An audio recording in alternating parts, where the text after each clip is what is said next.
There's a running joke about cocaine where like Disney would not allow them to use this cocaine joke, and so they used every euphemism for cocaine they could come up with. And that's never addressed either. It is what it is. I don't know a nice way to say this, so please take this as constructive criticism, but there is nothing lamer than trying to be cool to a teenager. Like, can we all agree that teenagers are not the epitome of cool? So sorry, Instagram. But like, what you mean, Ruvi? I have so much riz. Right? Your comment is mid, fam. It's so mid. Yeah, like you can't own a house. Ohio. Okay? So Ohio. They think that it's a good idea to have sex with that boy they met in 8th grade. See? That kid wasn't even cute and he had a bad teenage mustache.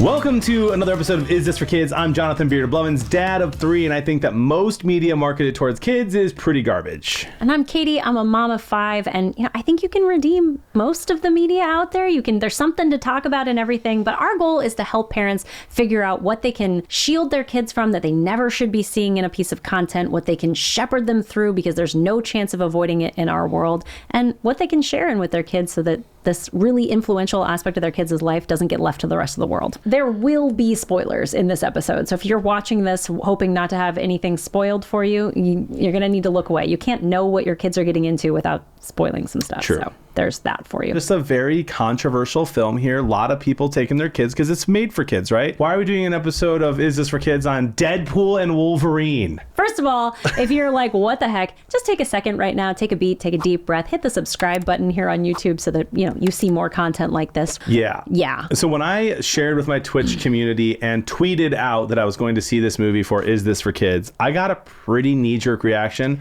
from people of all political persuasions, ideological persuasions, religious, all over the gamut. They were all like, you're an idiot. You just want to go see Deadpool and you're using your podcast as a way to see it. Kind of true. Yes. And that's totally fine. But also, no, like you and I both know that we've seen other Deadpools. There's a lot of kids in the theater. You mentioned, how much money did you say that they made? $205 million. It's the highest grossing R-rated film of all time. Wow. How many kids were in the theater when you went? There were 10 people total. I saw it on a Monday at like 11 a.m. and there were 4 kids out of the 10 total people. I saw it approximately the same time, also on a Monday, and there were 6 kids in the theater. And these are like obvious children, not teenagers, like 8 to 12. Yes. So if you're over here going, oh, why are you doing Deadpool? It's definitely not for kids. It's not for kids, but you're still taking your kids. So let's talk about it. People are seeing the movie with their kids. I will say the most awkward part for me in the movie was that like the 2 dads that brought some of the kids that they were with were laughing so hard. And I never heard the kids laugh one time. Yeah. Like the dads were like,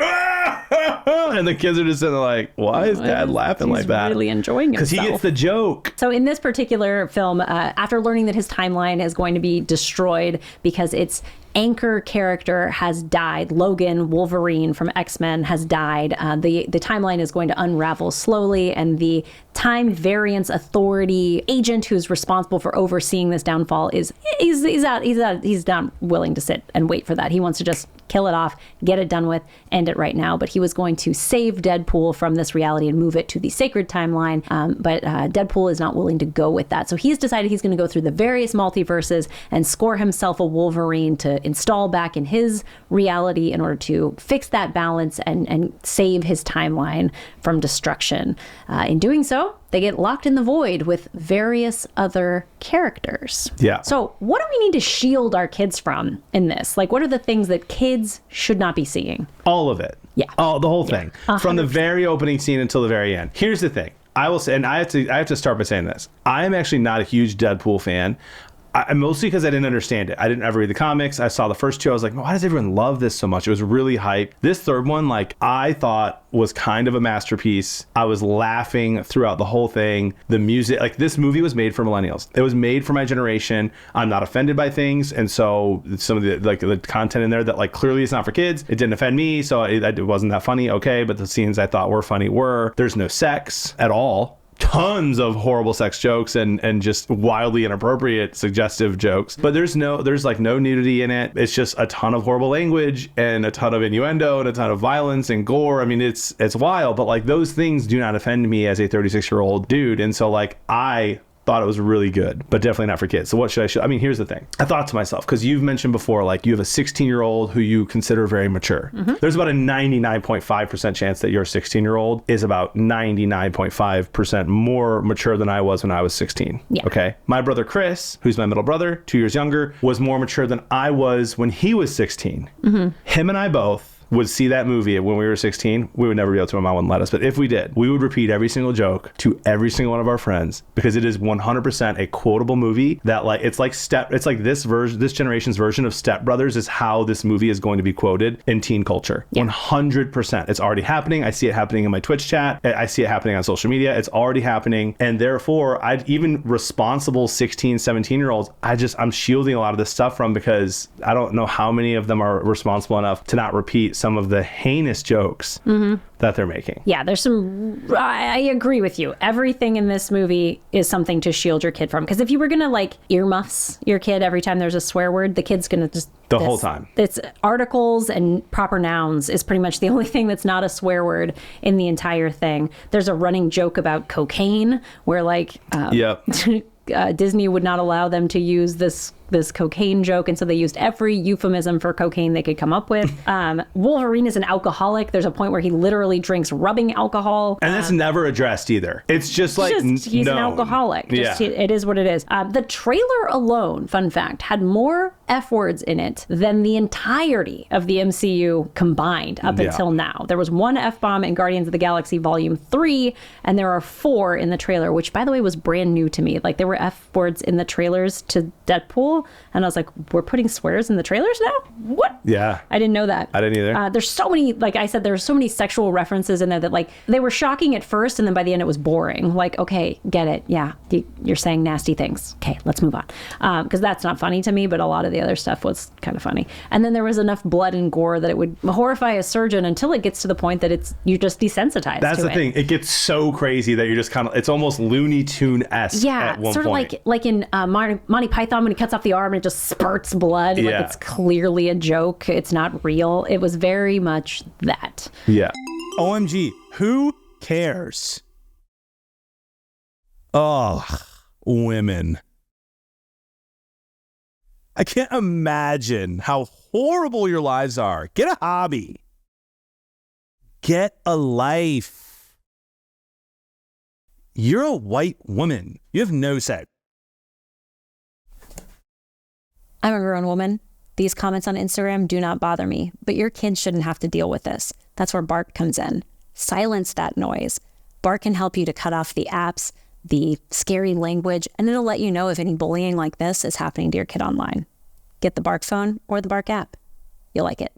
There's not really much in here that you will want to share with your kids, except for the fact that it sort of holds the key to the future of the MCU, at least in my opinion. That was what I thought. Yeah. Well, this is the only content review piece I'll give of this. Like, it's a very self-aware movie. Ryan Reynolds and a lot of other characters joke about how horrible the time, the whole, not time travel, but multiple dimensions and multiverse like, is. Are we done with the multiverse yet? It's so funny. There's like a whole scene about it, and everyone's agreeing in the movie that that's kind of dumb, but the whole movie's also kind of based on that, which is kind of weird. Mm-hmm. But you're right, it is, but also Ryan Reynolds Deadpool jokes about how like there's nothing good happening in Marvel anyway right now. So you're right, it holds the key to it, but I still don't think you need to watch it in order to know what's going on in the future releases of things. Yeah, no, not at all. What I would tell you is the things that you need to like shepherd your kid with that will get them prepared for future Marvel movies, because we've got, what is it? There's a new Avengers coming out in 2026 and 2027, and all of these things are going to be coming in there. So basically, this movie was sort of laying out for anybody who wasn't a giant comic book nerd the fact that Disney acquired 21st Century Fox.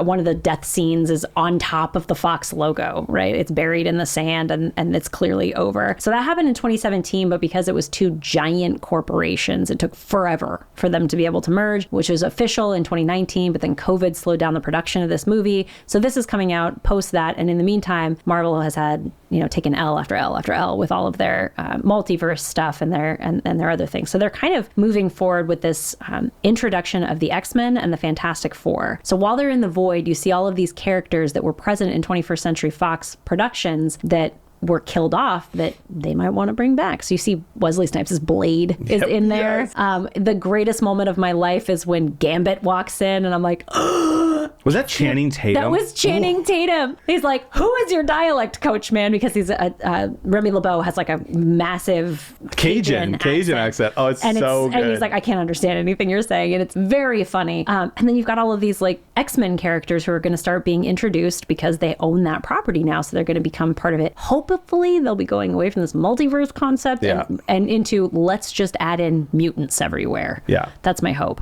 100%. Yeah. So also last month they said that at Comic-Con, you saw this. Oh my gosh. Robert Downey Jr. came out as Dr. Doom. How's that even possible? So they're gonna like in the universe, he gets to play Iron Man and Dr. Doom. I don't know if I don't understand how that works. So, well, in the same way that it comes up in this movie that Captain America's Chris Evans originally played Johnny Storm in the 2005 version of Fantastic Four. Yeah. So when he shows up and you think it's Captain America and he's like, flame on. You're like, yes. That was a funny joke. Yep. It was great. So I think they're just going to say like, it doesn't matter that he's playing somebody different. We're not going to pretend he was ever Tony Stark. And now I think the MCU Tony Stark is going to become what's his name? Reed Richards is going to be like the new foil. Okay.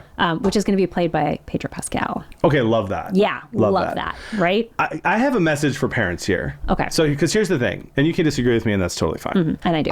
I think you might agree with me on this one. I think that one of the things that I find, and this is just my anecdotal experience, I have a lot of parents that I'm friends with, and I do content creation full time, so I see a lot of parents who like comment and share their lives with me from all over the world, all over like different stages of life. And I think that one of the biggest issues, and it was an issue of my mom, you're like, get to the point. It was an issue with my parents. I remember like hearing my mom and dad talk about how they're not going to be these parents that I'm talking about. There are parents out there, even today, who are like, they just want to be cool. They want to be cool to their kid.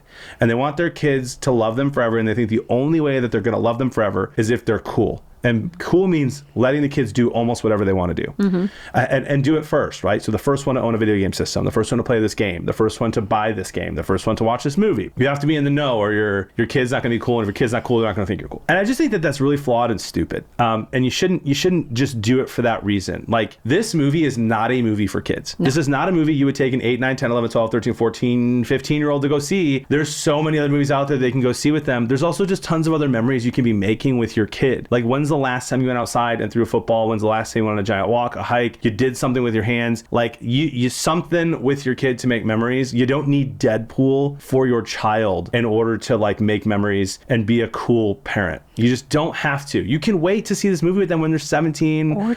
Or just don't if you don't want to. But like, I really don't understand it. And I'm gonna be honest with you, like the friends I had growing up whose parents tried to be the cool parents, and the friends I have now whose parents are trying to be the cool parents, the adults aren't doing well anymore, and the kids who they're parenting now aren't doing great either. Yeah. Like, they're addicted to their screens. They watch too much stuff. They're not going outside. And so just don't try to be the cool parent. Your kids will love you if you love them. Yeah. And I'm not sure, I don't know a nice way to say this. So please take this as constructive criticism, but there is nothing lamer than trying to be cool to a teenager. Like, can we all agree that teenagers are not the epitome of cool? So sorry, Instagram. But like, what you mean, Ruvi? I have so much riz. Right? Your comment is mid, fam. So mid. Yeah, like, fine, whatever. You can't own a house. Ohio. Okay? So Ohio. Like, they can't buy houses. They don't know anything. They think that it's a good idea to have sex with that boy they met in 8th grade. See? That kid wasn't even cute and he had a bad teenage mustache. Come on. Like, why are we trying to impress these people? Instead, just be an adult. There is